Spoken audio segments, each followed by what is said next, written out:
Hey, tonight we're diving into one of the most fascinating journeys in the history of our planet, the story of what it was like to be the very first human on Earth. We'll time travel back nearly 6 million years to meet our earliest ancestor and experience the challenges, triumphs, and everyday struggles of becoming human. But before you get comfortable, take a moment to like the video and subscribe, but only if you genuinely enjoy what I do here. And let me know in the comments where you're tuning in from and what time it is for you. It's always fascinating to see who's joining us from around the world. Now, dim the lights, maybe turn on a fan for that soft background hum, and let's ease into tonight's journey together. Congratulations, you've just woken up in the Tugen Hills of Kenya about 6 million years ago. Your name is Ororin, which in the local Tugen language means original man. But in the scientific world of the distant future, they'll call you Ororin tugenensis, the first creature to take those crucial steps toward becoming human.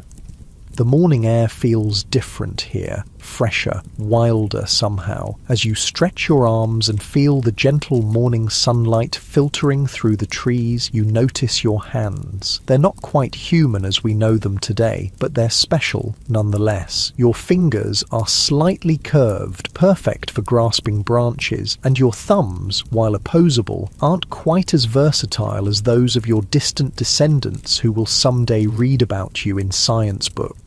The good news is that you found yourself in a beautiful forest landscape with plenty of food and water nearby. The bad news? This world is unimaginably dangerous, and you're neither the strongest nor the fastest creature around. You carefully climb down from your sleeping spot in the trees. Unlike modern humans who would topple over immediately, you're still quite comfortable moving around in the branches. Your toes are more flexible than those of humans today, allowing you to grip the branches as you descend. But there's something unique about you, something that sets you apart from all the other apes in this ancient forest. When you reach the ground, you stand up on your two legs.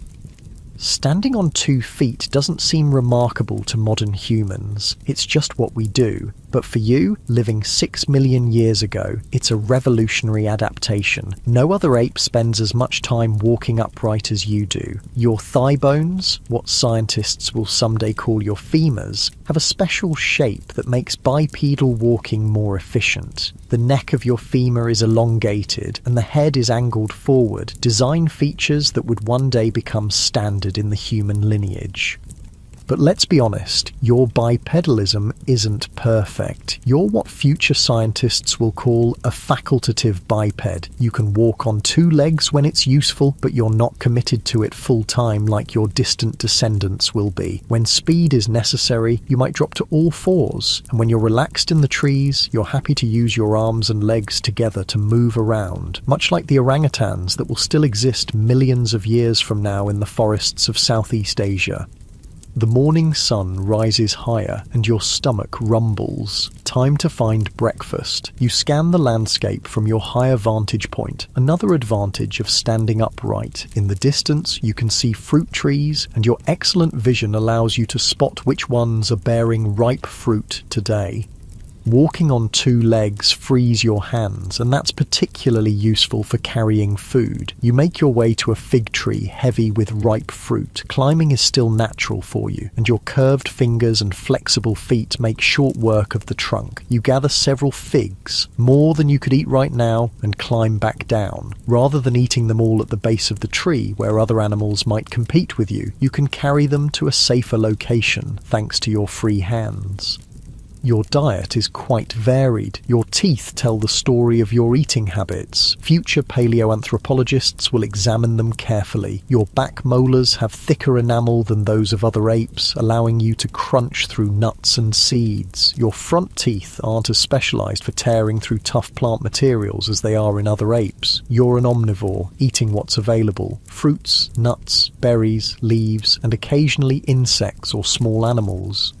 After breakfast, you continue exploring your territory. The landscape of East Africa 6 million years ago is a mosaic of environments. There are dense forests near rivers and lakes, open woodlands on the slopes, and patches of more sparse vegetation in drier areas. You prefer the forests and woodland edges where trees provide safety, but the more open areas offer different food sources. You hear the alarm calls of monkeys in the canopy, a warning sign. Predators are nearby. Being able to stand upright gives you another advantage. You can see over tall grasses to spot danger. Your eyes scan the area, and there, in the distance, you spot it, a large cat, an ancient relative of today's leopards, moving stealthily through the grass. Unlike modern humans, you don't have sophisticated weapons. Your survival depends on awareness, quick reflexes, and knowing when to retreat to the safety of the trees. You move quietly toward a nearby forest patch, staying alert. When the cat suddenly changes direction and begins moving toward you, you make a decision that showcases your unique adaptation. You stand upright and run, not with the perfect efficiency that modern humans would achieve millions of years later, but effectively enough to reach the trees before the predator closes in.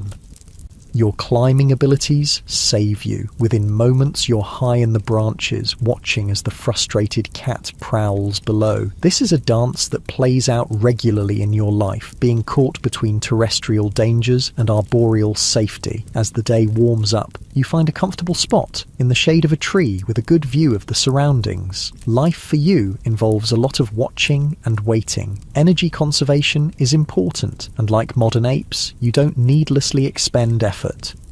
You're not alone in this world. You live in a small group with others of your kind, a band of about 20 individuals. Just like modern chimpanzees and bonobos, you're a social creature. Your group provides protection, companionship, and the sharing of knowledge about where to find food and water. Your communication is limited compared to modern humans. You have no language as we know it, but you do have a rich repertoire of calls, gestures, and expressions. You can warn others of danger, indicate the location of food, express emotions from fear to contentment, and establish social hierarchies through your behaviors.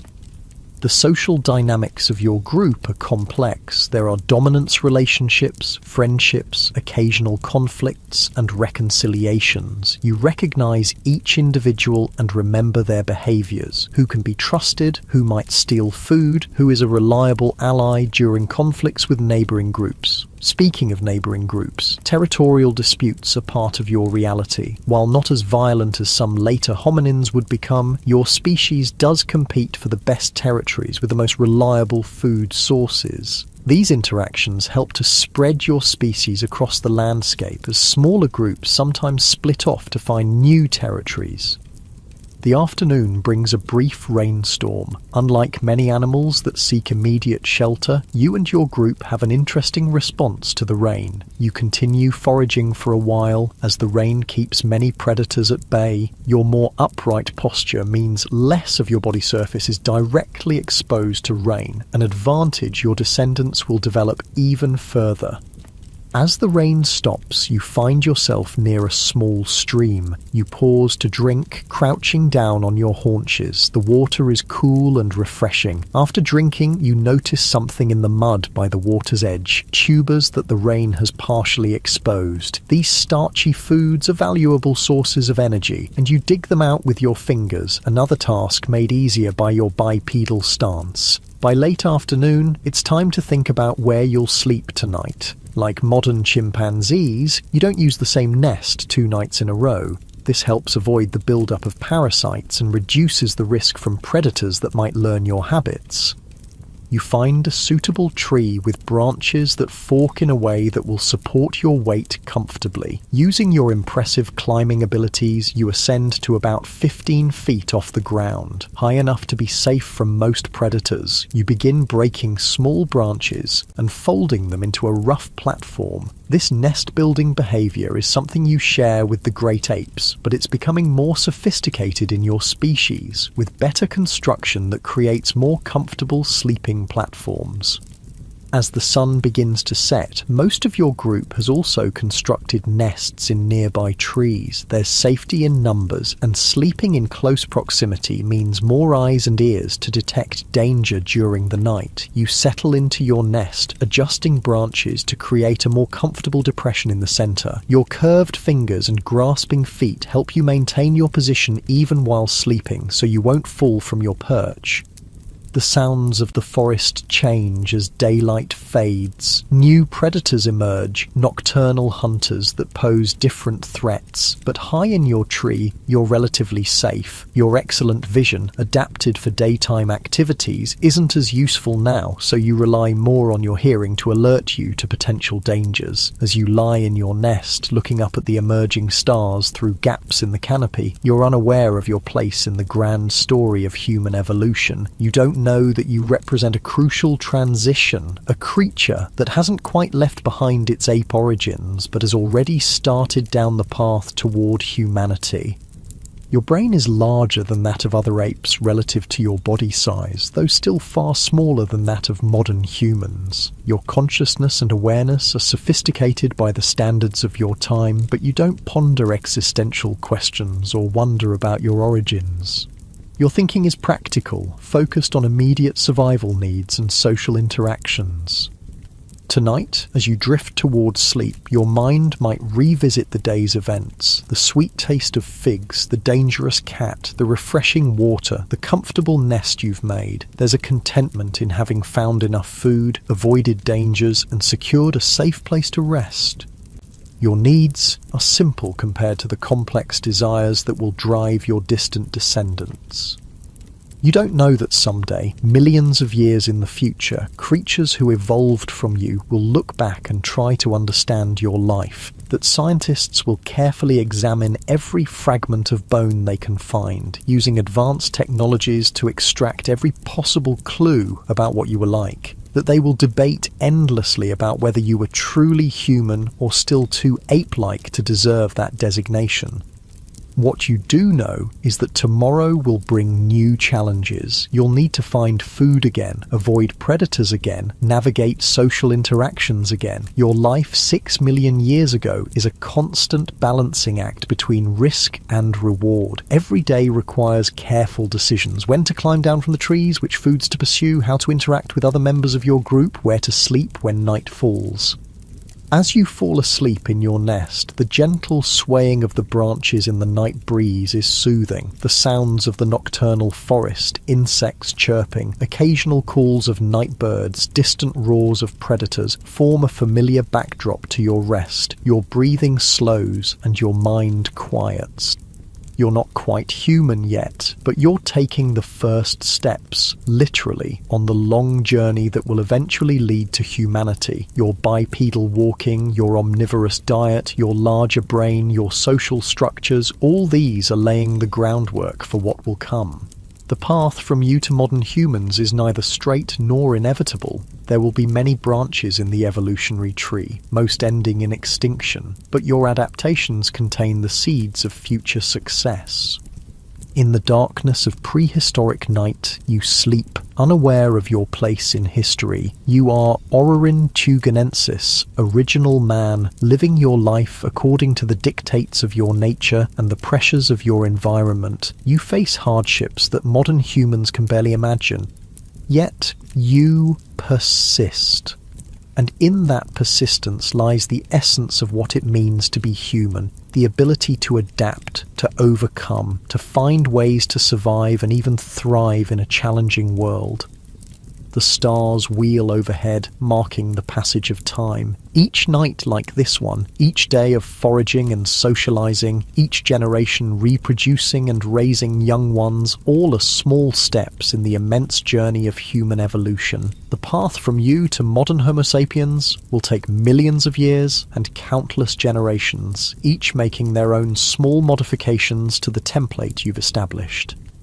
Tomorrow will be another day in your life, another day of being the almost human in a world that belongs to no species but is shared by all. But for now, you rest, cradled in the branches of an ancient African tree, under stars that shine as brightly now as they will 6 million years in the future. when your descendants will look up and wonder about their origins.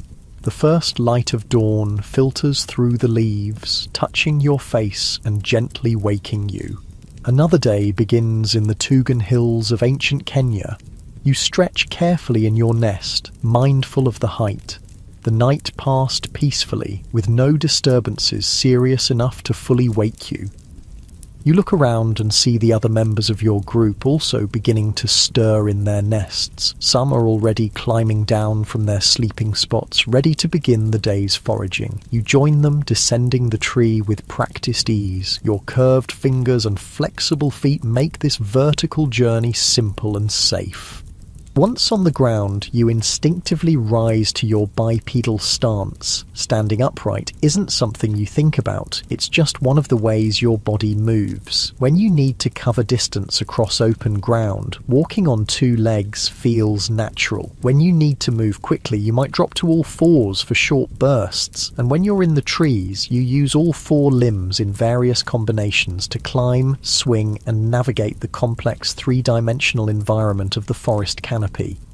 Your bipedal walking is unique among the creatures of your time. The forest is full of monkeys that occasionally stand upright for brief moments, but none walk bipedally as consistently as you do. This adaptation is still evolving. Your legs aren't as long relative to your arms as they will be in your distant descendants. Your knees and hips can fully extend, allowing you to stand straight, but your gait isn't as energy efficient as it will become in later hominins. The morning begins with a search for water. The recent rains have filled small depressions in rocks and tree hollows, providing convenient drinking spots. You cup water in your hand and bring it to your mouth, another action made possible by your bipedal stance. Other apes would need to bend down and drink directly with their mouths, but you can carry water a short distance. As you drink, you catch your reflection in the still water. Your face is not human as we would recognize it today. Your brow is more pronounced, your jaw more protruding, your nose flatter, but your eyes hold an intelligence and awareness that separates you from other animals. Your brain, while smaller than that of modern humans, is already showing signs of expansion beyond what's typical for apes of your size. After drinking, your attention turns to food. The good news is that your environment provides a variety of options. The bad news is that finding enough calories each day requires constant attention and effort. You run your tongue over your teeth, an unconscious gesture after drinking. Your dental structure reveals much about your diet and evolutionary position. Your canines are larger than those of modern humans, but smaller than those of other apes. This reduction in canine size is one of the earliest signs of the hominin lineage. Your molars have thicker enamel than those of other apes, an adaptation for processing a varied diet that includes hard foods like nuts and seeds. Today, you decide to begin your foraging in a patch of woodland where you found tubers before. Walking on two legs allows you to see over the tall grasses, spotting any predators that might be waiting in ambush. It also frees your hands for carrying food or using simple tools. You haven't developed the sophisticated tools that later hominins will create, but you do use objects in your environment to solve problems. You might use a stick to dig for roots or to extract insects from their nests. You might use stones to crack open nuts or tough-skinned fruits. These aren't crafted tools, but this simple tool use is the foundation upon which later technological innovations will build. As you forage, you're joined by several others from your group. There's safety in numbers, more eyes to watch for danger, more individuals to ward off competitors. Your social structure isn't as complex as it will become in later human species, but it's already more sophisticated than that of most other animals. You communicate with your companions through a combination of vocalizations, gestures, and facial expressions. You don't have language as modern humans understand it, but you can convey basic information, the location of food, the presence of danger, emotional states from fear to contentment. These communication skills are crucial for maintaining group cohesion and cooperation. One of your companions makes an excited vocalization, having found a bush heavy with berries. You join in the harvest, picking the ripe berries and eating some immediately while collecting others in your cupped hand. The sweet tart flavour is refreshing, and the sugars provide quick energy. As you eat, you remain vigilant. Your position in the food chain is precarious. You're neither the largest nor the strongest creature in this ecosystem. Predators are a constant threat. The ancient African landscape is home to ancestors of modern lions, leopards, and hyenas, all of which would consider you prey. A rustling in the nearby grass sends a jolt of alertness through your group. Everyone freezes, eyes and ears focused on detecting the potential threat. After a moment, a small antelope emerges, itself wary of predators. Your group relaxes slightly, but the brief alarm has reminded everyone of the need for constant vigilance. The morning continues with this pattern of foraging and watchfulness. You move from one food source to another, never staying in one place too long. This nomadic lifestyle is necessary. Staying in a single location would quickly deplete the available food and increase vulnerability to predators that might learn your habits. By midday, the sun is high and the temperature has risen considerably. Unlike modern humans, you don't sweat profusely to cool yourself. You seek shade instead, finding a comfortable spot under a tree where you can rest during the hottest part of the day. This is a social time for your group. Individuals groom one another, removing parasites and strengthening social bonds. The grooming patterns follow the social hierarchy of the group. Dominant individuals receive more grooming than they give.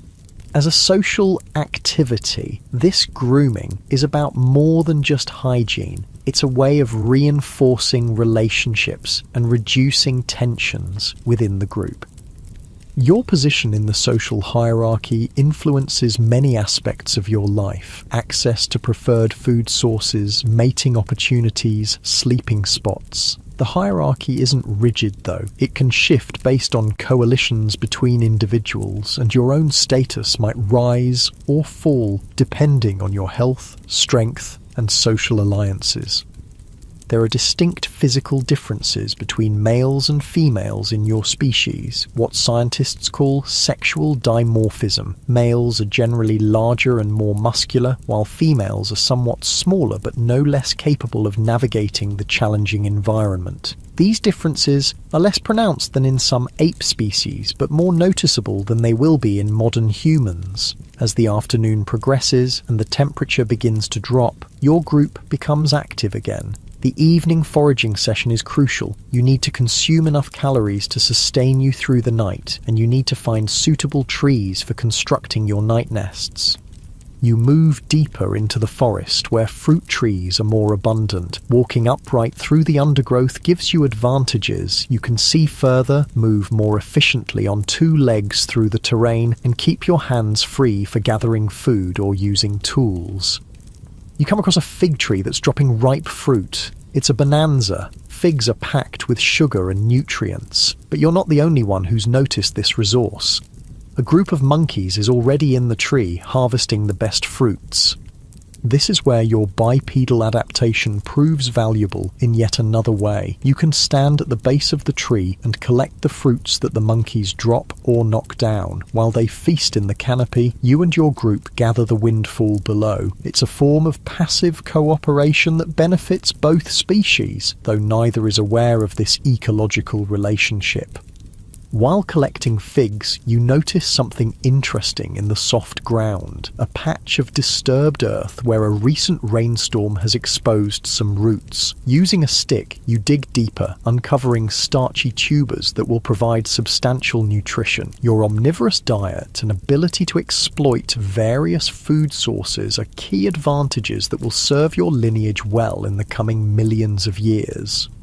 Your digging activity attracts attention from younger members of your group. They watch closely, learning this food-gathering technique through observation. This cultural transmission of knowledge, learning by watching others, is another trait that will become increasingly important in the hominin lineage. The afternoon wears on, and your group gradually moves toward an area with suitable trees for night nests. Along the way, you pass a small stream. Some members of your group stop to drink while others use the opportunity to wash some of the fruits they've collected, rinsing off dirt and insects.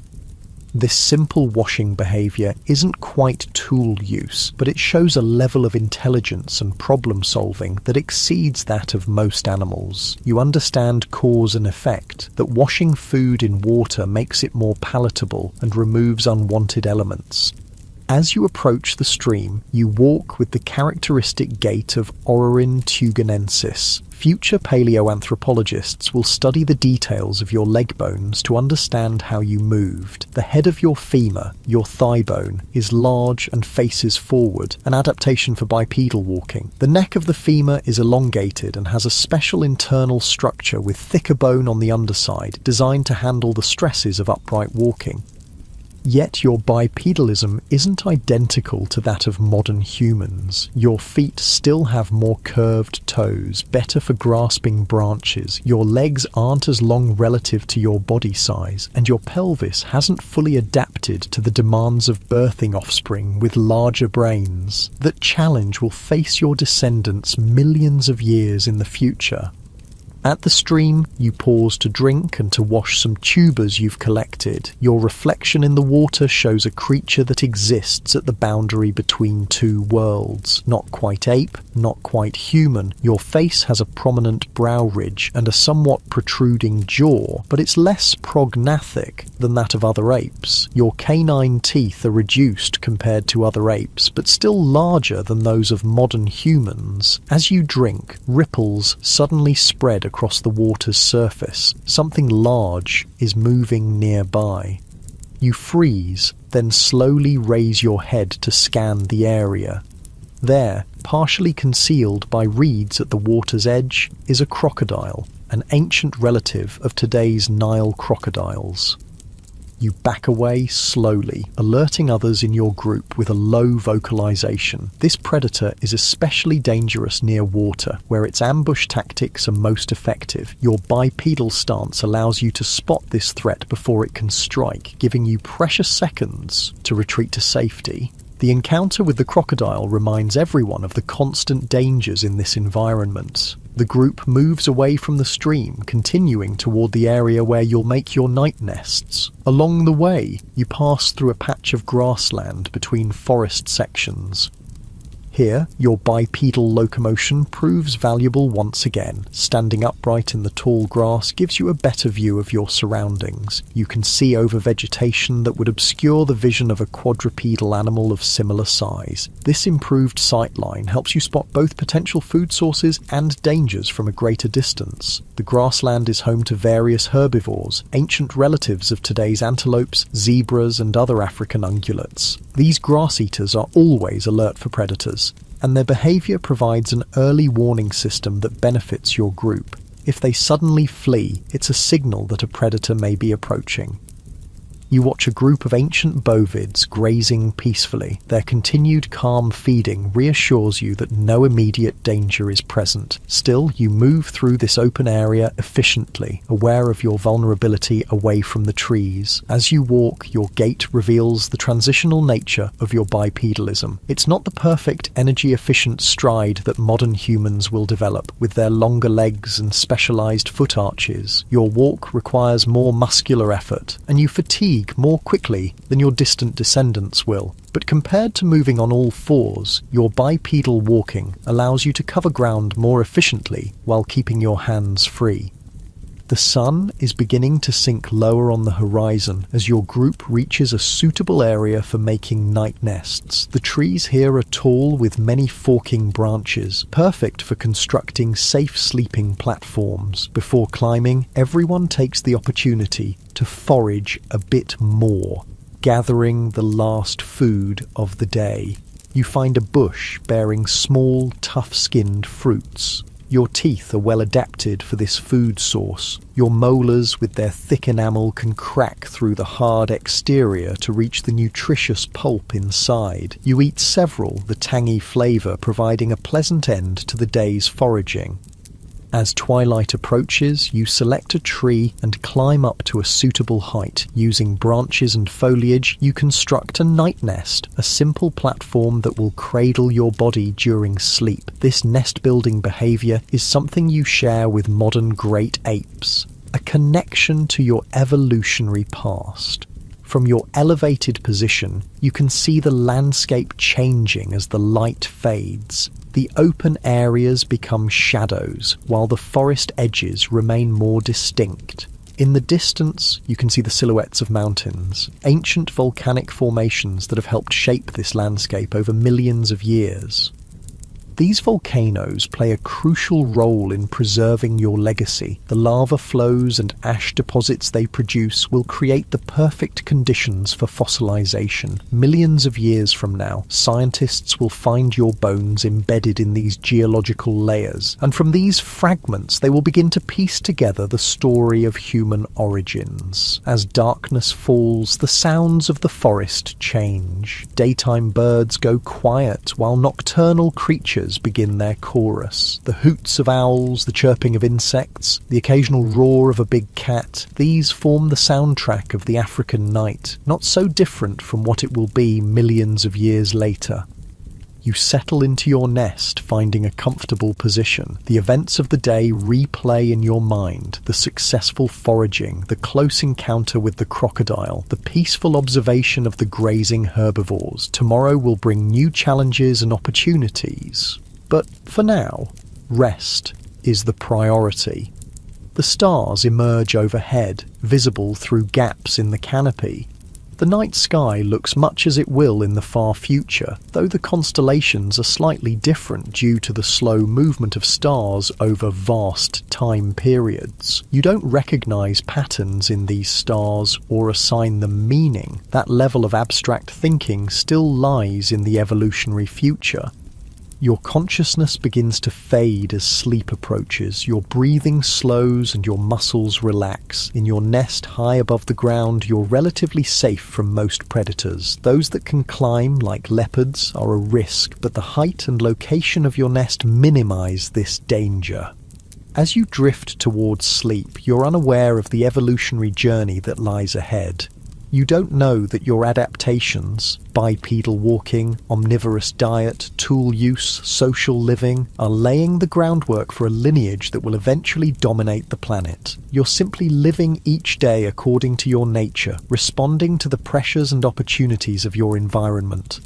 In the darkness, surrounded by the sounds of the ancient African night, you sleep. Your dreams, if you have them, are probably simple: replays of daily activities, emotional responses to events, perhaps preparations for future challenges. Your consciousness is sophisticated for your time, but lacks the complex layers of abstraction and self-awareness that will characterize your distant descendants. Tomorrow will bring another day of foraging, avoiding predators, and navigating social interactions, the eternal cycle of life for Ororuntuganensis, the original man who stands at the very beginning of the human story. Morning arrives with a chorus of birds announcing the new day. You awaken in your nest high in the safety of the tree branches. The air feels different today, heavier, more humid. Dark clouds gather on the horizon, suggesting rain will come later. Weather patterns in this ancient East African landscape are seasonal, with wet and dry periods that shape the behavior of all living creatures. As you climb down from your night nest, a light drizzle begins to fall. The good news is that rain often keeps larger predators less active. The bad news is that finding dry food becomes more challenging, and moving through wet vegetation soaks your body hair, making you feel heavier and colder. You pause halfway down the tree, sheltering under a thick branch as the rain intensifies briefly. Your bipedal adaptation isn't just useful for walking, it also helps in situations like this. Standing upright under the branch, you can use your free hands to groom your wet fur, squeezing out excess moisture. Your ancestors who walked on all fours wouldn't have this advantage. The internal structure of your femur, that thigh bone that future scientists will examine so carefully, reveals the story of your bipedalism. Inside the bone, the cortical layer, the dense outer part, is thicker on the underside of the femoral neck. This isn't visible on the outside, but this hidden feature helps the bone withstand the stresses of walking upright. It's a signature of bipedal movement that will help future paleoanthropologists understand your place in the human story. The rein eases to a gentle patter and you continue your descent. On the ground, you rise to your characteristic bipedal stance. Your feet are different from those of modern humans. Your big toe is still somewhat divergent, useful for grasping branches when climbing, but when you walk, your feet function effectively for bipedal locomotion, with the beginnings of the arch structure that will become more pronounced in later hominins. Today's first priority is finding food, made more urgent by the rain. Wet conditions make some food sources more accessible. Earthworms come to the surface, snails become more active, and certain plants become easier to pull from the softened ground. Your omnivorous diet and adaptable foraging strategies are among your greatest strengths. You move through the wet forest, your eyes scanning constantly for food and danger. Your bipedal stance keeps your head higher than it would be if you walked on all fours, giving you better visibility in the vegetation. You spot a fallen tree that's been decomposing for some time, a potential goldmine for grubs and insects. Using a stick as a simple tool, you poke and pry at the rotting wood. This basic tool use doesn't involve crafting or modifying objects, but it's still a significant cognitive step beyond what most animals can do. You're using an object from your environment to solve a problem, accessing food that would otherwise be hard to reach. Your efforts are rewarded when the stick dislodges part of the bark, revealing a colony of termites. These insects are a valuable protein source. Using your fingers, you extract several of them and pop them into your mouth. The taste is earthy and slightly nutty, with a pleasant crunch. Modern humans might find this unappetizing, but to you, it's a nutritious snack. As you forage, you're joined by others from your group who have also descended from their night nests. There's a loose hierarchy in your social structure, and when resources are concentrated, like this termite-rich log, access follows this hierarchy. More dominant individuals get priority, while others wait their turn or seek alternative food sources. This social complexity is another hallmark of your species. You're not just responding to immediate stimuli, you're navigating a sophisticated web of relationships. You recognize each individual in your group, remember their past behaviors, and adjust your own actions accordingly. This social intelligence will become increasingly important as the hominin lineage evolves. The rain has stopped completely now, but the forest remains wet. Droplets fall from leaves overhead as the breeze stirs the branches. You move away from the log after having your fill of termites, looking for more substantial food. Fruits, nuts, tubers. These will provide the calories you need for the day's activities. You come across a patch of small, starchy roots that the rain has made easier to extract from the ground. Using your fingers and occasionally your teeth, you pull several from the soil, brushing off the dirt before eating them. They're fibrous and not particularly flavorful, but they provide valuable carbohydrates and help fill your stomach. As you forage, you remain alert for sounds or movements that might indicate danger. The good news about your evolutionary position is that you're smarter and more adaptable than most animals. The bad news is that you're neither the strongest nor the fastest creature in this ecosystem, and many predators would see you as potential prey. The most dangerous predators in your world are the big cats, ancient relatives of today's lions and leopards. They're ambush hunters, using stealth and surprise to capture their prey. Your upright posture helps you spot them from a greater distance, and your social group provides multiple sets of eyes and ears to detect threats. There are other dangers too. Hyena ancestors roam in packs, capable of taking down prey much larger than themselves. Ancient crocodiles lurk near water sources, perfectly evolved ambush predators that can remain hidden until the last moment. Snakes, some venomous, hide in the underbrush or coil on low branches, and there are competitors, other primates and early hominins that might contest access to the best food sources or territories. Your survival in this challenging environment depends on a combination of factors: intelligence, adaptability, social cooperation, and your unique physical adaptations, particularly bipedalism. Walking upright isn't just about locomotion, it's a key element in your species' survival strategy. By midday, the sun has broken through the clouds, creating a steamy warmth as water evaporates from the vegetation. You find a sunny spot and take some time to groom yourself, removing parasites and untangling your body hair. This isn't just about hygiene, it's also about thermoregulation. Wet, matted fur doesn't insulate effectively, so keeping it clean and fluffy helps maintain your body temperature. Unlike modern humans, you don't have sweat glands distributed across your entire body. Your cooling system is less efficient, making you more vulnerable to overheating. This is one reason why you and your group tend to rest during the hottest part of the day, becoming more active in the cooler morning and evening hours. As you groom, you observe the activities of other creatures in the forest. A group of monkeys moves through the canopy overhead, their chattering and branch shaking revealing their position. Birds of various species flit between trees, some hunting insects disturbed by the monkey's passage. A pair of small antelope browse cautiously at the forest edge, ready to flee at the first sign of danger. This awareness of other species and their behaviours is part of your ecological intelligence. You know which animals are threats, which are potential competitors for food, and which are harmless or even useful as warning systems. This knowledge isn't taught or learned consciously. It's acquired through observation and experience, becoming an intuitive part of how you navigate your world. After resting, you and several others from your group move toward a nearby stream.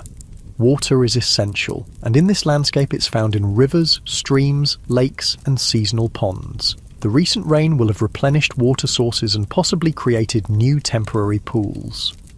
Approaching water always requires caution. Predators know that prey animals must drink, so water sources are prime hunting locations. Your group moves carefully, scanning for any signs of danger before approaching the stream. The water is clear and cool, refreshing after the humid warmth of the day. Your bipedal stance again proves useful. You can wade into shallow water while keeping your head well above the surface, an advantage when crossing streams or foraging in marshy areas. Some food sources like certain aquatic plants with edible roots are more accessible to a creature that can stand upright in shallow water.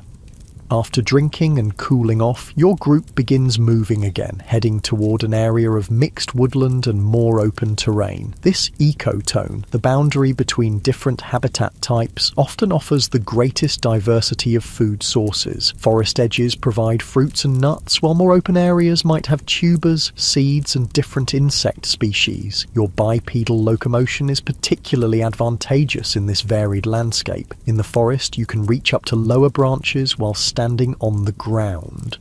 In more open areas, you can see over tall grasses to spot both food resources and potential threats. As you walk, your gait reveals the evolutionary compromise that is Aurorin tugenensis. You're bipedal, yes, but your proportions aren't yet fully adapted to this mode of locomotion. Your arms are still relatively long compared to later hominins, and your legs haven't achieved the length and structural adaptations that will characterize modern humans. Your walking requires more energy than that of your distant descendants, but it's still more efficient for medium-distance travel than moving on all fours would be. You reach a small clearing where a fruit-bearing tree has dropped its bounty on the ground. The fruits are tough-skinned but contain sweet, nutritious pulp inside. Using a stone, you crack open several of them, revealing the bright interior. This action, using a stone as a tool without modifying it, is what future anthropologists will call unmodified lithic technology. It's not stone tool-making yet, but it's a precursor to that crucial human technology. As you eat, you notice movement at the forest edge. A female from your group is approaching with a small infant clinging to her. Reproduction and child rearing in your species share characteristics with both apes and later hominins. Infants are born relatively developed compared to modern humans, capable of clinging to their mothers from birth, but they still require extended care and protection, learning essential skills through observation and practice over several years. The presence of infants affects group dynamics and movement patterns. Groups with young travel more slowly and may avoid riskier food-gathering strategies. But the extended childhood of your species also allows for more learning and the development of more complex skills, a pattern that will become increasingly important in hominin evolution. The afternoon continues with more foraging, social interaction, and vigilant awareness of the surroundings. Your group moves through the landscape, never staying in one place too long. This nomadic lifestyle is necessary for a species that doesn't cultivate food or store resources for future use. You go where the food is, when it's available, following the ancient rhythms of seasonal abundance and scarcity. As the day begins to wane, your attention turns to finding suitable trees for night nests. Security is the primary consideration. Trees that are difficult for predators to climb, with branches strong enough to support your weight but high enough to be safe from ground predators. Before climbing, you gather a few more fruits to eat in your nest. Carrying food is another activity made possible by your bipedal adaptation. With hands free, you can transport resources from where they're found to where they can be safely consumed, an advantage that few other animals possess. As you select a tree and begin to climb, your body reveals its dual adaptation for both arboreal and terrestrial life. Your curved fingers and flexible feet make climbing natural and efficient. Your arms are strong and capable of supporting your body weight as you move through the canopy. Yet, your leg bones show the unmistakable signs of bipedal walking. The femoral head size and orientation, the reinforced internal structure of the femoral neck, the beginnings of the bowl-shaped pelvis that will become more pronounced in later hominins. You are, in essence, a transitional form, a creature adapted for both tree life and ground dwelling. This versatility is a key to your success in an environment that includes both forested areas and more open terrain. From your vantage point in the tree, you watch as the sun begins to set. The landscape is transformed by the golden light of late afternoon. From this height, you can see the diversity of the ancient East African environment. Forests near water sources, more open woodlands on slopes, grasslands in drier areas. This mosaic of habitats provides a variety of food sources and challenges, driving the adaptations that will eventually lead to modern humans. Your attention is suddenly drawn to movement in the distance. A group of large predators, ancient relatives of modern lions, is moving through the open terrain, heading toward a water source. They're too far away to pose an immediate threat, but their presence reinforces the constant danger that shapes your existence. These predators, however, may have played a role in driving the evolution of your bipedal locomotion, the ability to see over tall grass, to spot predators from a distance, to carry food to safer locations for consumption, to use hands for wielding defensive tools or throwing objects. All these advantages of bipedalism contribute to survival in a predator-rich environment. As twilight deepens, you begin constructing your night nest. This isn't a simple matter of finding a comfortable spot to lie down. It's an architectural process that demonstrates considerable intelligence and planning. You break and bend branches to create a platform, weaving them together for stability. You add softer vegetation for comfort. The completed nest is sturdy, secure, and concealed enough to avoid attracting predators' attention. Nest building is a behavior you share with the great apes, a connection to your evolutionary past, but your nests show adaptations specific to your species. They're often constructed higher, with more attention to security features reflecting the particular pressures of your environment. As darkness falls, you settle into your nest, your days foraging having provided enough nutrition to sustain you through the night. Below, in the gathering darkness, the forest comes alive with the sounds of nocturnal creatures, the hoots of owls, the chirps of insects, the occasional roar of a big cat or laugh of a hyena. These sounds might be alarming to modern humans, but to you, they're the familiar soundtrack of the African night. From your safe perch, you look out at the stars emerging in the clear night sky. The patterns they form are the same ones that your distant descendants will one day map into constellations, use for navigation, and weave into their mythologies. But for you, they're simply points of light in the darkness, neither understood nor named. As sleep approaches, your mind quiets. You don't contemplate your place in the universe or wonder about your origins. Your consciousness, while sophisticated compared to most animals, lacks the layers of abstraction and self-reflection that will characterize later humans. Your awareness is focused on the immediate and practical: food, safety, social relationships, reproduction. Yet in your brain, slightly larger relative to body size than that of other apes, lie the foundations for what will come. The neural capacities that allow you to use simple tools, navigate complex social structures, communicate with your group, and adapt to various environments, contain the seeds of the advanced cognitive abilities that will one day lead to language, art, science, and civilization.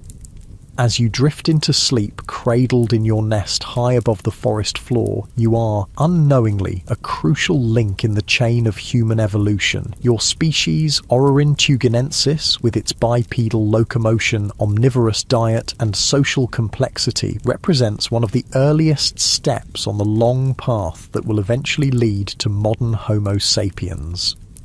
The adaptations that allow you to survive in the challenging environment of ancient East Africa, particularly your bipedal stance, will prove remarkably successful. Over millions of years, they will be refined and elaborated upon by natural selection, producing a lineage of increasingly sophisticated hominins. Most of these evolutionary experiments will end in extinction, but one branch will continue, eventually giving rise to the species that will transform the planet like no other. But all of that lies in the unimaginably distant future. For now, you sleep, your body recovering from the day's activities, preparing for the challenges of tomorrow. Your existence is focused on the eternal present, finding food, avoiding danger, maintaining social bonds, reproducing. The grand narrative of human evolution continues through you, one day at a time, one generation at a time, in the endless process of adaptation and survival.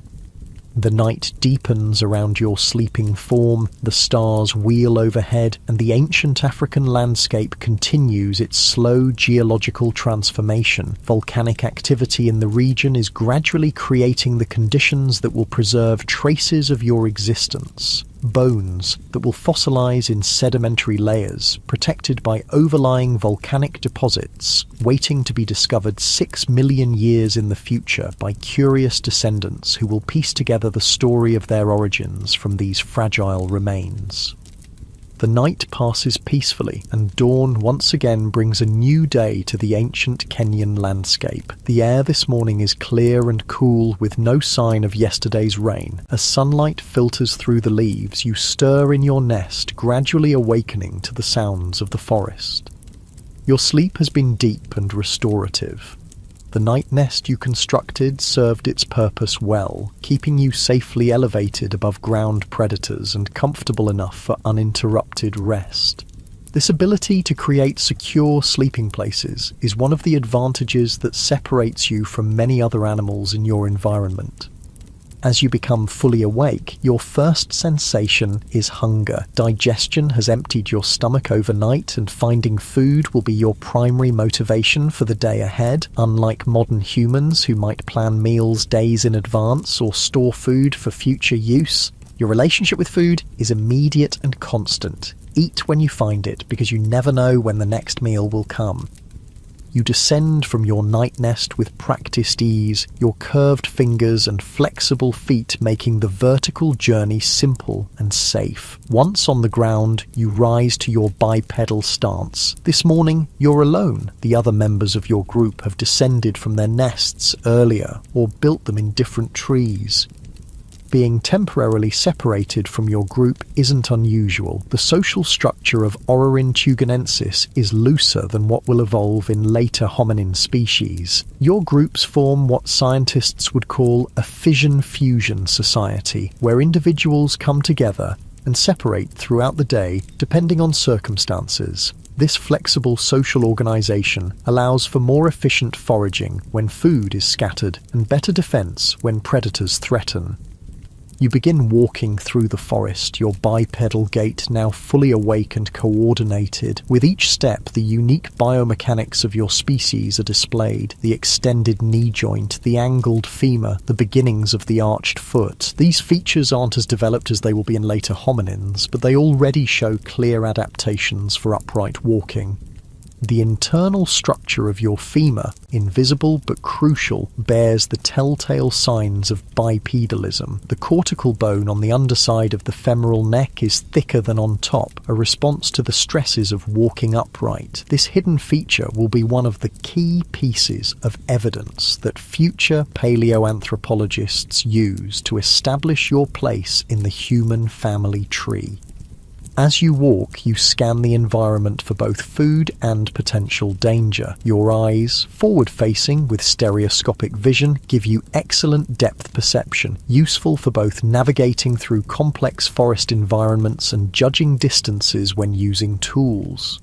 Your color vision, superior to that of many mammals, helps you identify ripe fruits and other edible plants.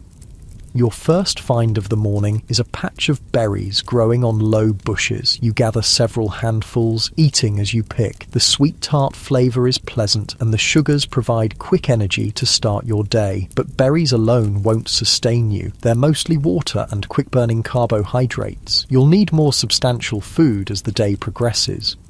As you forage, you're aware of the different strategies employed by your species. One of the advantages of bipedalism is that it allows for what scientists will later call systematic foraging, the ability to efficiently harvest food from scattered sources and carry it either for immediate consumption in a safer location or to share with others in your group. This gathering behaviour, made possible by your free hands and upright stance, is an early version of what will become a crucial hominin adaptation. Future species will elaborate on this basic pattern, developing containers, tools for harvesting, methods of food processing, and eventually agriculture, all building on the foundation of bipedalism and free hands that you represent.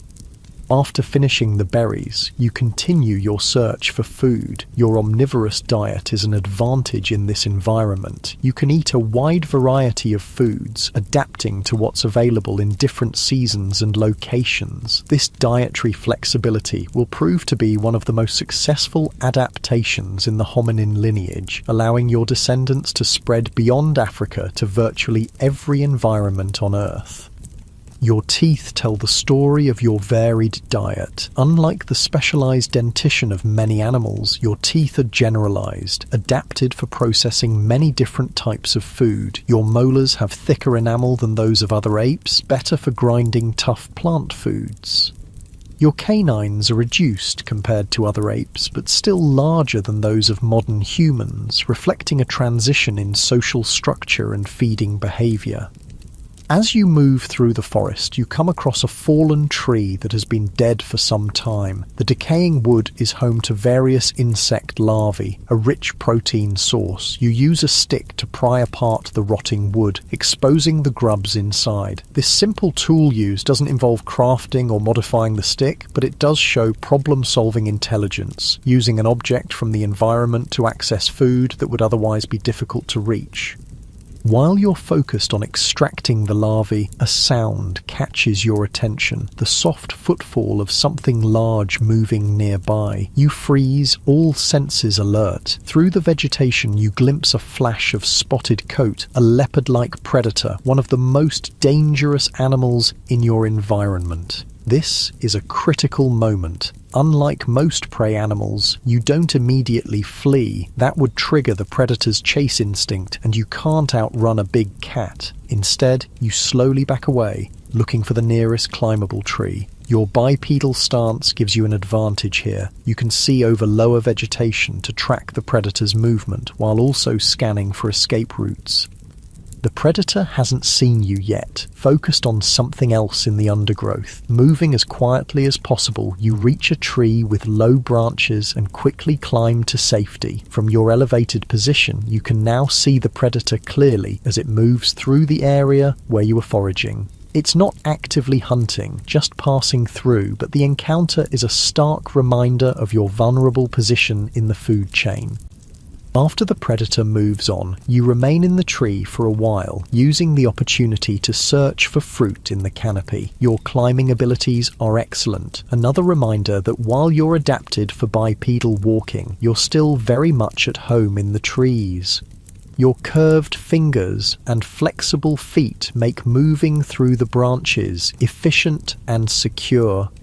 You find several fruits high in the canopy, eating them where they grow rather than carrying them down. The juicy pulp helps quench your thirst as well as providing nutrition. Staying hydrated is a constant concern in this environment, especially during drier seasons when water sources become limited. After eating your fill of fruit, you descend from the tree and continue your foraging journey. By now the sun is higher in the sky and the day has warmed considerably. You find a shady spot to rest during the hottest part of the day, a behavior pattern shared by many animals in this environment. While resting, you notice other members of your group nearby. They've also found shade and are engaged in various activities, some grooming each other, some dozing, some keeping watch. You join them, your social nature drawing you back to the group after your solitary morning foraging. The social dynamics of your species are complex. There's a dominance hierarchy, but it's not rigid or absolute. Relationships are maintained through grooming, food sharing, and other cooperative behaviors. Conflicts are usually resolved through displays rather than actual fighting, although serious competition over resources or mates can sometimes turn violent. One of the older females in the group approaches you, making a soft vocalization that signals friendly intent. She begins grooming your back and shoulders, searching for parasites and untangling your body hair. This grooming serves multiple purposes: hygiene, parasite control, and social bonding. You relax under her ministrations, the tension from your predator encounter gradually easing. Grooming is one of the primary ways social bonds are maintained in your group. It's a form of currency in your social economy, given and received, creating obligations and alliances. Those who groom others can expect to be groomed in return, and individuals who fail to reciprocate may find themselves with fewer allies when conflicts arise. After being groomed, you return the favour, carefully searching through the female's hair for ticks and other parasites. Your hands, freed from locomotor duties by your bipedal adaptation, are perfect for this fine manipulation. The precision grip that allows you to pick small insects from another's fur is the same adaptation that will eventually enable your descendants to create sophisticated tools, art, and technology. As the afternoon progresses and the temperature begins to drop, your group becomes more active again. There's still more foraging to be done before nightfall, and water sources need to be visited. The group moves together now, heading toward a small stream about half a kilometre away. Walking in a group offers protection, more eyes to spot danger, more individuals to deter predators. Your bipedal locomotion allows you to cover this distance relatively efficiently, though not with the same energy economy that modern humans will eventually develop. Your proportions: arms still relatively long compared to legs, and the details of your hip, knee and ankle structure make walking more energetically costly for you than it will be for later hominins. Still, bipedalism offers significant advantages for your species. It frees your hands for carrying food, using tools, or signaling to others in your group. It allows you to see over tall grass and vegetation, spotting both food sources and potential dangers from a greater distance. And it helps you regulate body temperature by exposing less surface area to direct sunlight, an important consideration in the tropical environment you inhabit. Reaching the stream, everyone drinks deeply. Water is life in this environment, and staying hydrated is essential. After drinking, some members of your group take the opportunity to wash foods they've collected, rinsing off dirt and insects from fruits and tubers. This simple food processing behavior doesn't qualify as tool use, but it does demonstrate a level of intelligence and cause and effect understanding that exceeds that of most animals. While at the stream, you notice something interesting in the soft mud of the bank. Footprints. Some are clearly from familiar animals, antelope, boar, various birds, but some appear to be from members of your own species, perhaps from yesterday or earlier today. You don't consciously recognize these as footprints in the abstract sense that modern humans would, but you do register them as signs of recent presence, adding to your mental map of who moves through this territory and when. Millions of years from now, similar footprints left by later hominins will be preserved in volcanic ash at a place called Laetoli, providing future scientists with direct evidence of bipedal walking in your evolutionary descendants. Your own footprints here by the stream will not be preserved. The next rain will wash them away, but they are part of the same evolutionary story. As your group moves away from the stream, heading toward an area of mixed woodland and grassland, you spot a broken branch with several termite holes. Using a long grass stem, you probe one of the holes, then withdraw it to find termites clinging to the stem. This fishing technique, a more sophisticated form of tool use than simply using found objects, shows the cognitive capabilities of your species. This termite fishing behavior is significant because it involves modifying an object from the environment, selecting and possibly trimming the grass stem for a specific purpose. It's not as complex as the tool manufacture that will characterize later hominins, but it does demonstrate planning, fine motor control, and understanding of cause and effect. Cognitive abilities that exceed those of most non-human animals.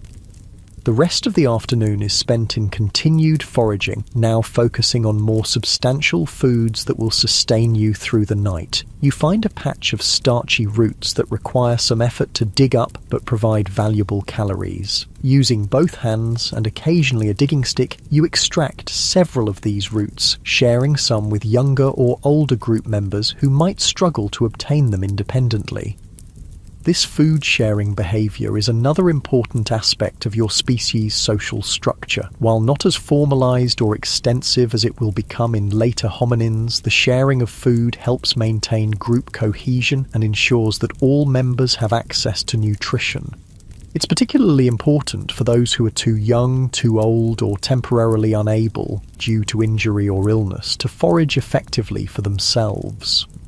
As the day begins to wane, your group gradually moves toward an area with suitable trees for night nests. The western sky is painted with the orange and gold of sunset, and the air is cooling rapidly, a reminder of the temperature fluctuations that characterize this environment.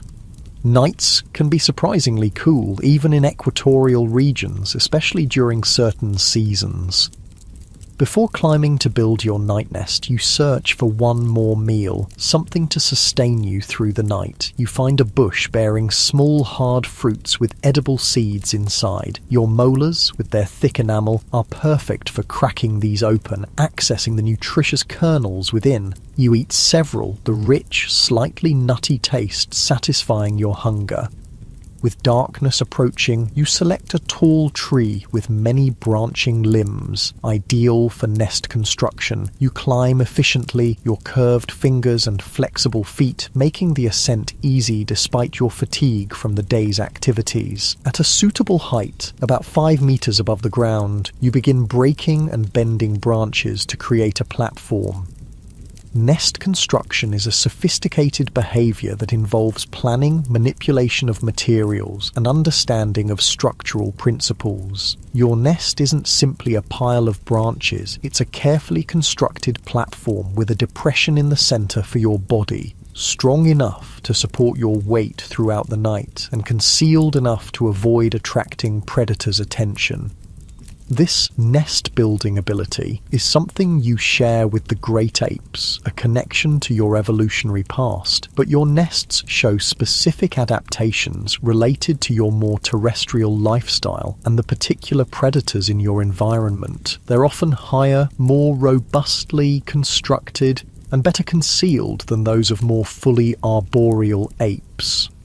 As you finish your nest and settle in for the night, other members of your group are doing the same in nearby trees. There's security in numbers, even when sleeping. Multiple individuals can alert the group if danger approaches. The distribution of nests isn't random. Dominant individuals often claim the most secure positions, while those lower in the hierarchy make do with less optimal locations. Night falls fully, transforming the landscape. Your daytime visual acuity gives way to other senses. Hearing becomes paramount, with every snap of a twig or rustle of leaves evaluated as a potential threat. Your sense of smell, while not as acute as that of many predators, helps you detect some dangers even in darkness. From your elevated position, you watch as nocturnal life emerges. The eyes of small mammals reflect momentary gleams of moonlight. Insects create a constant background chorus. Occasionally, the calls of night birds or the distant roar of a predator pierce the darkness. These sounds are part of the natural rhythm of your world, sometimes concerning but mostly familiar. As your body relaxes towards sleep, your mind processes the day's events. This isn't the abstract thinking or self-reflection that will characterize modern humans, but it is a form of cognitive processing that helps consolidate memories, particularly those related to food sources, dangers, and social interactions. Your brain, while smaller than that of modern humans, is already showing the expansion that will become a hallmark of the hominin lineage. Compared to other apes of similar body size, your brain is slightly larger, particularly in areas related to spatial awareness, manual dexterity, and social cognition, all adaptations that support your bipedal, tool-using, socially complex lifestyle. The stars emerge overhead, visible through gaps in the canopy. The night sky is brilliant in this era, before artificial light, with the Milky Way forming a glowing river across the darkness. You perceive this beauty in a direct, sensory way, without the layers of meaning and mythology that later humans will impose on these celestial patterns. As sleep approaches, your consciousness narrows, focusing on the immediate, the comfort of your nest, the softness of the breeze, the distant sounds of the night forest. You don't contemplate your place in the universe or worry about tomorrow beyond its most immediate concerns. Your awareness, while sophisticated by the standards of your time, lacks the abstract dimensions that will evolve in later hominin species. Yet in your brain and body are the seeds of what will come. Your bipedal locomotion, omnivorous diet, manual dexterity, social complexity, and cognitive flexibility contain the foundations upon which natural selection will build. Over millions of years, these basic adaptations will be refined and elaborated, producing a lineage of increasingly sophisticated hominins, culminating in Homo sapiens, a species that will transform the planet in ways unimaginable to you. But all of that lies in the unthinkably distant future. For now, you sleep, your body recovering from the day's exertions, preparing for tomorrow's challenges. Your existence is focused on the eternal present, finding food, avoiding danger, maintaining social bonds, reproducing. The grand narrative of human evolution continues through you, one day at a time, one generation at a time, in the endless process of adaptation and survival. As you drift into deeper sleep, your breathing becomes slow and regular. Your mind, freed from the constant vigilance of waking hours, might dream, perhaps replaying significant events from the day, processing emotions, or preparing responses to potential future scenarios. These dreams aren't verbalized or abstract, they're primarily sensory and emotional, reflecting the immediate, concrete nature of your consciousness. In your sleeping form, high in the branches of an ancient African tree, lies the future of humanity, not as a destiny or predetermined outcome, but as a potential waiting to be realized through the slow, undirected process of natural selection acting on the variations that arise in each generation. Your adaptations, particularly your bipedal locomotion, represent a successful evolutionary experiment, one that will prove remarkably fruitful in the millennia to come. The night deepens around you, the stars wheel overhead, and the ancient landscape continues its gradual transformation. Geological processes, volcanism, erosion, sedimentation, are slowly creating the conditions that will preserve traces of your existence. Bones that find their way into sedimentary layers protected by overlying volcanic deposits will eventually fossilize, becoming the precious fragments from which future scientists will reconstruct the earliest chapters of the human story. Morning light gradually filters through the leaves, gently touching your face with warmth. Another day begins in the ancient landscape of the Tugen Hills. You awaken slowly, your body and mind transitioning from the deep rest of night to the alert awareness needed for survival. The sounds of the forest, bird calls, rustling leaves, distant animal movements form a familiar backdrop to your emergence into consciousness. As you stretch in your night nest, your joints and muscles feel the effects of yesterday's activities. Your body bears the marks of your evolutionary position, not quite human as we would recognize today, not quite ape as existed before. You are Orrorin tugenensis, a creature of transition, embodying adaptations that represent a crucial experiment in the story of human evolution. You descend from your night nest with practiced movements, your curved fingers and flexible feet finding secure holds on the trunk and branches. On the ground, you rise to your characteristic bipedal stance. This morning ritual, climbing down from safety and assuming the upright posture that defines your lineage, is repeated across the forest as others from your group also begin their day. Today, your group seems more cohesive than yesterday. Rather than dispersing for solitary foraging, everyone is staying closer together. This behavioral flexibility, sometimes spreading out, sometimes clustering, is an adaptive response to changing conditions. Perhaps there were predator sounds during the night, or perhaps it's simply the subtle social currents that flow through your group, temporarily drawing members closer together. A female with a young infant clings to her appears at the edge of the gathering. Her presence changes the group's dynamics subtly. Mothers with young receive special consideration, often given access to better food sources and offered more protection. This caregiving behavior, extended beyond immediate family bonds, is a foundation for the increasingly cooperative social structures that will evolve in later hominins. The infant, only a few months old, clings to its mother's fur with remarkable strength. Unlike the helpless newborns of modern humans, your species' infants are born more developed, capable of holding on during travel. Still, they require extended care and protection, creating a lengthy period of dependency during which they learn essential survival skills through observation and imitation. This extended childhood, though not as prolonged as it will become in later human species, is a key adaptation in your lineage. It allows for more learning, more brain development after birth, and more transmission of knowledge between generations. The seeds of cultural learning, which will become the hallmark of later humans, are already present in your species' child-rearing practices. Your attention turns to the day's first priority: finding food. Hunger is a constant companion in your world, where no meal is guaranteed and energy expenditure is continuous. Your bipedal adaptation helps in this eternal quest for nutrition, allowing you to see farther, travel more efficiently, and carry gathered foods to safer locations for consumption or sharing. This morning, the group moves together toward a grove of fruit-bearing trees that were spotted the previous day. Walking on two legs through the mixture of forest and more open terrain, you maintain a steady pace. Your gait isn't the perfect, energy-efficient stride that modern humans will develop, but it's effective for your needs and environment.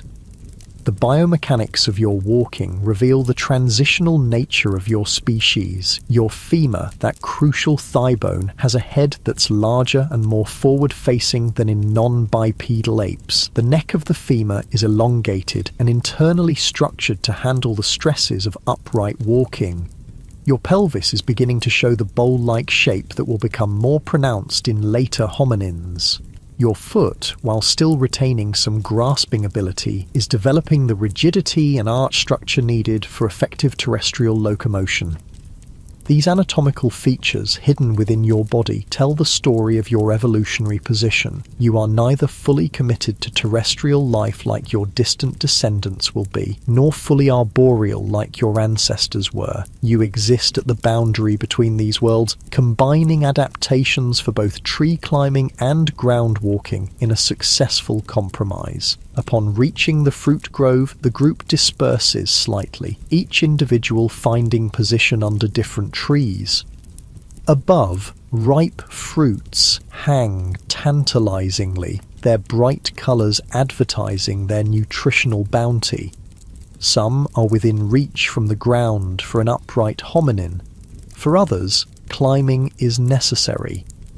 You select a tree with low-hanging fruit and reach up, another activity made possible by your bipedal stance. Standing on 2 feet, you can reach higher than you could on all fours, accessing food sources that might be unavailable to strictly quadrupedal animals of similar size. As you gather fruits, you notice a younger male struggling to reach the ones on his tree. In a display of the social cooperation that characterizes your species, you share some of your gathered bounty with him. This sharing behavior, while not as formalized or extensive as it will become in later humans, helps maintain group cohesion and ensures that all members have access to nutrition. The food sharing also reinforces social bonds and establishes reciprocal obligations. By sharing today, you increase the likelihood that others will share with you when you're in need. This simple exchange represents the beginnings of the complex social economies that will develop in later human societies. While eating, you remain vigilant. Your position in the food chain is precarious. You're neither at the top nor the bottom, but somewhere in the vulnerable middle. Predators are a constant threat, and your survival depends on detecting danger before it detects you.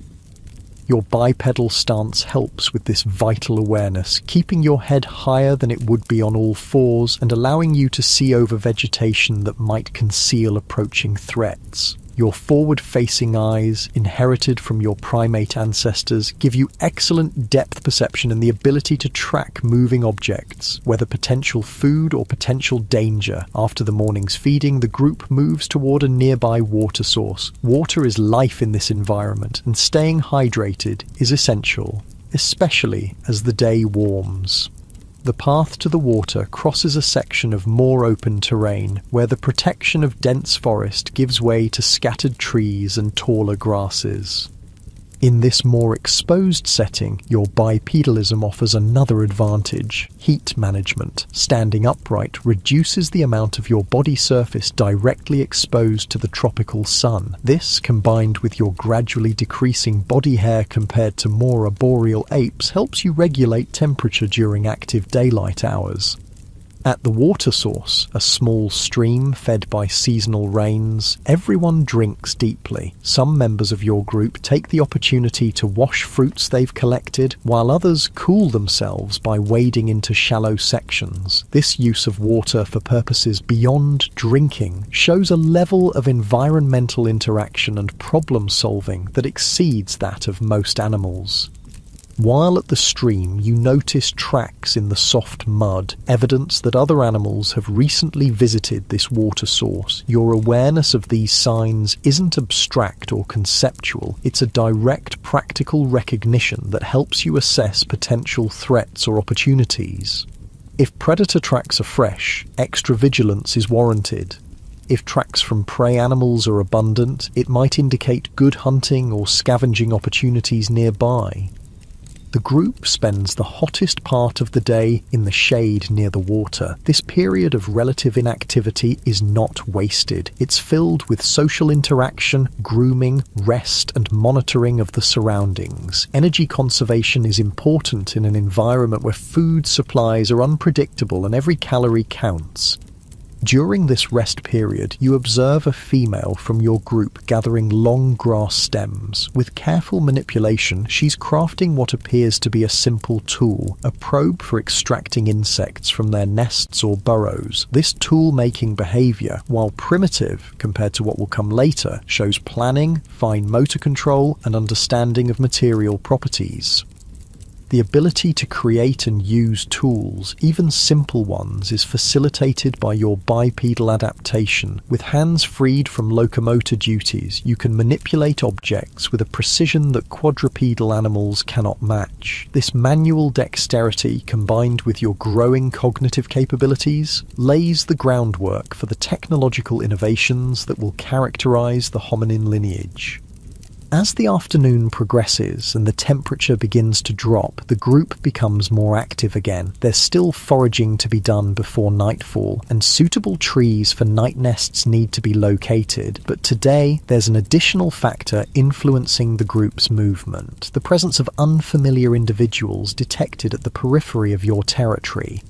Territorial behavior in your species isn't as rigid or aggressive as it will become in some later hominins, but there are boundaries, areas that your group considers its own and defends against encroachment. These boundaries aren't marked physically. They exist in the collective knowledge of the group, defined by landmark features and regular patrol patterns.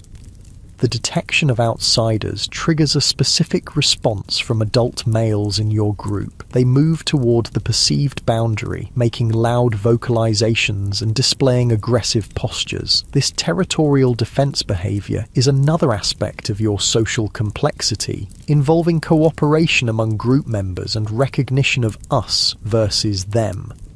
You join the group moving toward the boundary, though you remain slightly behind the largest, most dominant males. As you approach the edge of your territory, you can see the intruders, a small group of individuals similar to yourselves but not part of your established social unit. They might be a splinter group from a neighboring territory, exploring potential new areas as their own resources become strained. The confrontation that follows is more display than combat. Both groups vocalize loudly, gesture aggressively, and occasionally throw objects or break branches. Physical contact is rare and usually limited to pushing or grappling rather than serious injury-inflicting attack. This pattern of high-intensity display with limited actual violence is a common conflict resolution mechanism among social primates.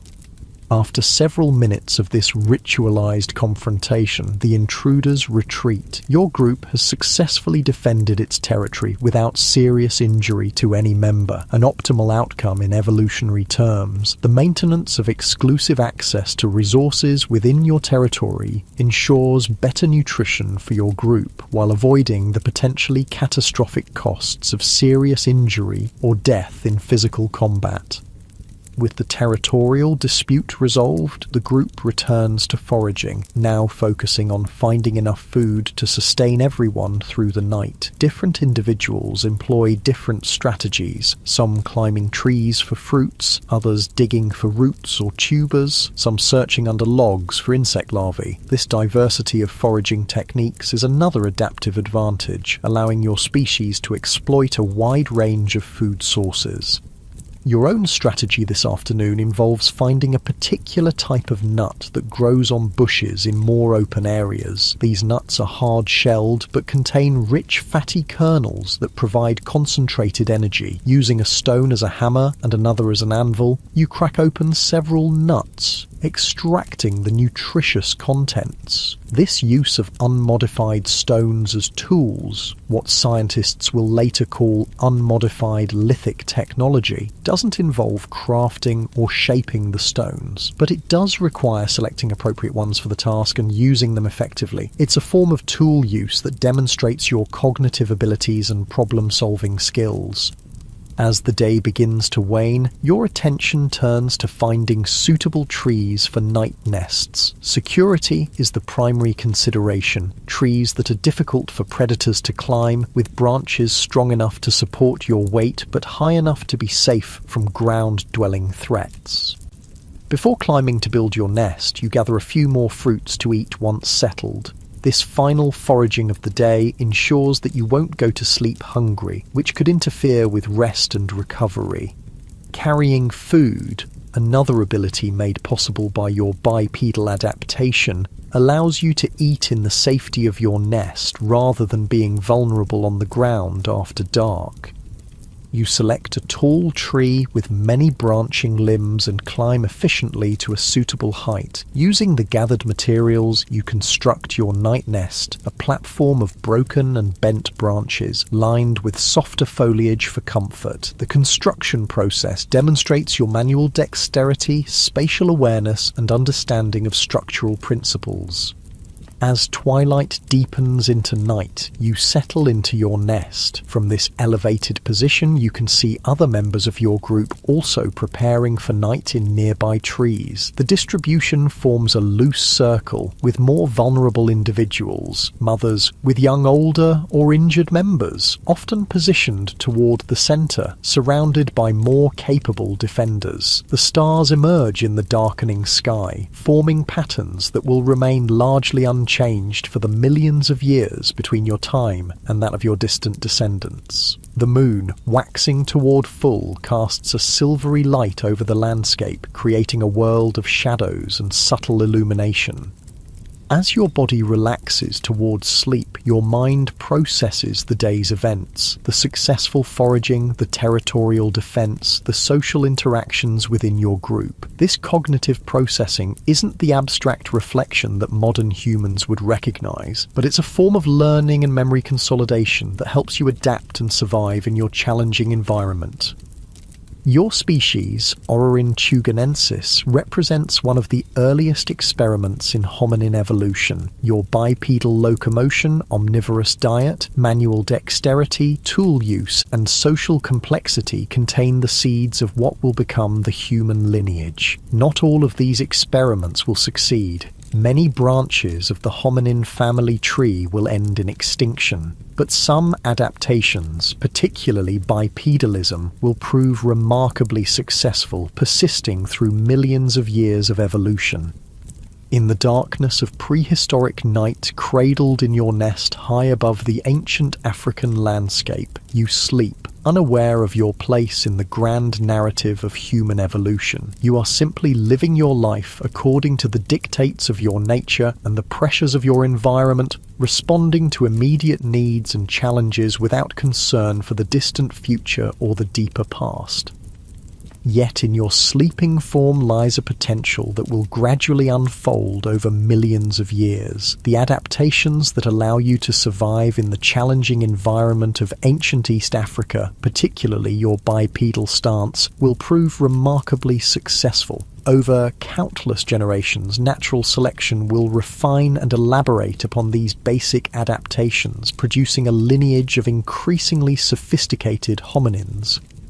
The path from you to modern Homo sapiens is neither straight nor inevitable. It will wind through various species, Australopithecus, early Homo, Homo erectus, and others, each with its own unique adaptations and evolutionary experiments. Most of these branches will end in extinction, their particular combination of traits proving unsuccessful in the face of changing environments and competition. But one branch will continue, eventually giving rise to a species that will transform the planet like no other.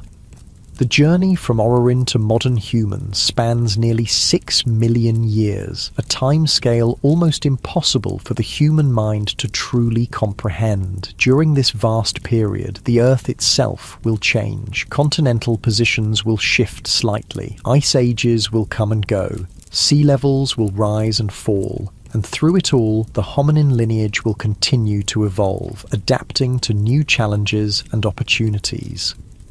Your descendants will gradually develop longer legs and shorter arms, becoming more specialized for terrestrial bipedalism. Their feet will lose their grasping ability, developing rigid arches for more efficient walking and running. Their pelves will reshape to support upright posture, while still allowing for the birth of increasingly large-brained infants. Their hands will become more dexterous, with precision grips capable of crafting and using sophisticated tools. But perhaps the most dramatic changes will occur in the brain, starting from your somewhat enlarged brain, already showing signs of expansion beyond what's typical for apes of your size. The hominin lineage will experience a remarkable increase in brain volume and complexity. This neural evolution will eventually produce minds capable of language, abstract thought, creative expression, technological innovation, and cultural transmission of knowledge. This cognitive revolution will transform the relationship between hominins and their environment. Where you react to your surroundings, adapting to conditions as you find them, your distant descendants will actively modify their world, creating shelters, clothing, weapons, art, and eventually entire civilizations. Where you live within the ecological systems you inherit, they will reshape those systems to suit their needs and desires. The seeds of this transformation are already present in your species, in your bipedal stance that frees hands for tool use, in your omnivorous diet that allows for dietary flexibility, in your social structures that facilitate cooperation and knowledge sharing, in your extended childhood that permits learning and brain development. These adaptations, which help you survive in the challenging environment of ancient Africa, contain the potential for what will become humanity.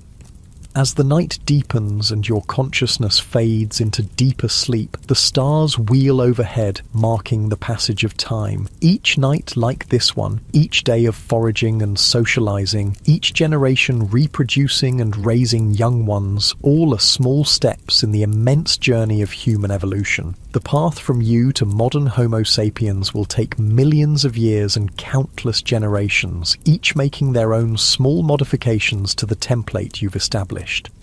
And what of the modern humans who will eventually look back and try to understand your life? They will search for fossil fragments, analyze geological contexts, study contemporary apes for behavioral clues, and use advanced technologies to extract every possible piece of information from the scant evidence that survives millions of years. From these fragments, they will construct theories about who you were and how you lived, debating endlessly about whether you were truly human or still too ape-like to deserve that designation. The truth, as always, is more complex than any simple categorization. You are neither fully human nor fully ape, but something unique, a creature of transition, embodying adaptations that represent a crucial experiment in the story of life on Earth. Your bipedal stance, in particular, will be recognized as one of the defining features of the hominin lineage, a key adaptation that set your descendants on their evolutionary path. In the end, the story of human evolution is not about a linear progression from primitive to advanced, but about a branching bush of adaptations and experiments, most ending in extinction, a few continuing to evolve. It's a story of creatures like you, living their lives day by day, generation after generation, adapting to their environments and passing along the traits that help them survive. From these countless small adaptations, accumulated over unimaginable time, emerges the remarkable phenomenon we call humanity. As we look back across 6 million years to glimpse your life, we see reflections of ourselves in your social bonds, your tool use, your bipedal walking, your omnivorous diet, your extended care of young. And we see differences too, your greater climbing abilities, your smaller brain, your more limited technology, your more immediate consciousness. You are both familiar and foreign, a reminder of where we came from and how far we've travelled. In understanding your life, the challenges you faced, the adaptations you embodied, the world you inhabited, we gain perspective on our own existence. We see that the traits we consider uniquely human have deep evolutionary roots, emerging gradually over millions of years rather than appearing suddenly or inevitably. We recognize that our own species, for all its remarkable adaptations and accomplishments, is just one experiment among many in the ongoing process of evolution. And perhaps most importantly, we learn humility. The story of human evolution reminds us that we are part of nature, products of the same evolutionary processes that shape all life on Earth. Our existence isn't predetermined or privileged, but the result of countless adaptations and chance events stretching back through deep time. Our remarkable minds and technologies emerge from the same fundamental forces that drove your bipedal walking, the endless dance of variation, inheritance, and selection.